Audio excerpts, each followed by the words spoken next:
یہ جو فیملی ہوتی ہے نا، یہ تسبیح کی طرح ہوتی ہے.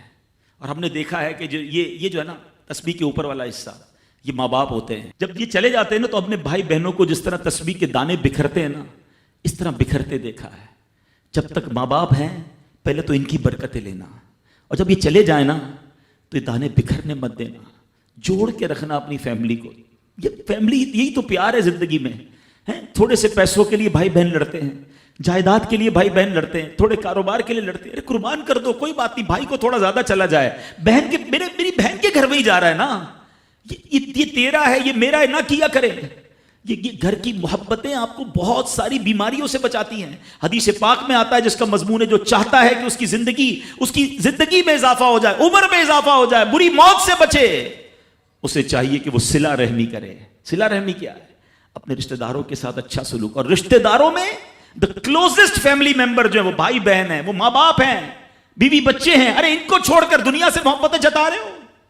نہیں میرے پیارے اسلامی بھائیوں. تو اپنی بچیوں کے ساتھ اور اپنی بہنوں کے ساتھ بالخصوص اچھا سلوک کرنا. خوش نصیب ہے وہ بھائی جو بہنوں کا مان ہے، خوش نصیب ہے وہ جو والد جو اپنی بچیوں کے ساتھ اچھا برتاؤ کرتا ہے. بہنوں کی دعائیں بھائی کو بہت اوپر لے جاتی ہیں. خوش نصیب ہے وہ بھائی. اچھا ہمارے ایک اور نظام پتہ ہے کیا ہے کہ جب تک ماں باپ کے ساتھ رہ رہے ہیں تو چلے بھائی بہنوں میں پیار ہے. اب بھائی بہنوں میں شادی ہو گئی، سب کی شادیاں ہو گئیں اور ماں باپ چلے گئے، تو اب نارملی لوگ اپنی بہنوں کو اگنور کرتے ہیں. اب یار میں تو اپنی بیوی کو دیکھوں گا، اپنے بچوں کو دیکھوں گا، اپنی کمائی کو دیکھوں گا. نہیں، اب بھائی کا کام ہے کہ وہ والد کا کردار ادا کرے. بہنوں کو یہ احساس دلائے کہ تمہارے ماں باپ چلے گئے ہیں مگر تمہارے بھائی زندہ ہیں، ہر مشکل میں تمہارے بھائی تمہارے ساتھ کھڑے ہوں گے.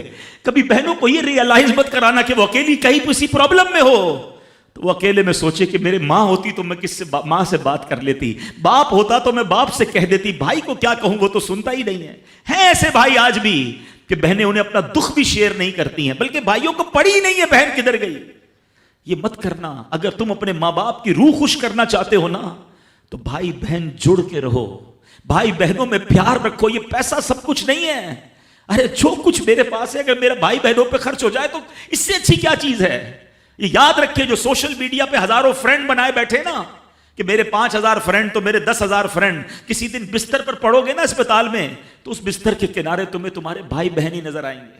وہ سوشل میڈیا والا تمہارا جو سارے دن چیٹنگ جس کے ساتھ واٹس ایپ پہ لگے ہوئے ہو نا گروپ میں، کوئی نظر نہیں آئے گا. جب تمہارے گھر میں کوئی بچے کا پرابلم ہوگا، آدھی رات کو اگر تمہارے گھر کوئی آ کے تمہیں دلاسا دے گا تو تمہارے بھائی بہن ہوں گے. بہنوں کو حقیر نہ سمجھنا، یہ ان لوگوں کے لیے بھی درس ہے. اسلام جب نہیں آیا تھا نا تو بہنوں کے حقوق نہیں تھے، ان کو کوئی ورثے میں حق نہیں دیتا تھا، بہنوں کی شادیاں نہیں کرواتے تھے. مگر آج بھی کچھ قبائل سنا ہے ایسے ہیں، آج بھی بدبخت کچھ لوگ ایسے ہیں جو بہنوں کے حق دبا لیتے ہیں. ارے بہنیں تو غم گسار ہوتی ہیں، بہنیں تو بھائیوں کا مان ہوتی ہیں. ارے بہنیں ہوتی ہیں تو گھر میں رونق ہوتی ہے. ارے بہنوں کو عزت دیا کرو، بہنوں کو پیار دیا کرو. اللہ کے حبیب فرماتے ہیں ایسا بھی ہوا کہ کچھ لوگوں کی ماں باپ جلدی چلے گئے، اب بھائی پر بہنوں کا بوجھ ہے. ایک صحابی کے بارے میں آتا ہے ان کی 6 یا 7 بہنیں تھیں اور سبحان اللہ وہ اپنی بہنوں کو انہوں نے پالا، اپنی بہنوں کو باپ بن کر پالا. ان کے بالوں میں کنگھی بھی کرتے تھے. اور جب بہنوں کی شادیاں ہو گئیں، بہنیں بڑی ہو گئیں، اپنی شادی تاخیر سے کی اور شادی بھی کسی بیوہ سے کی.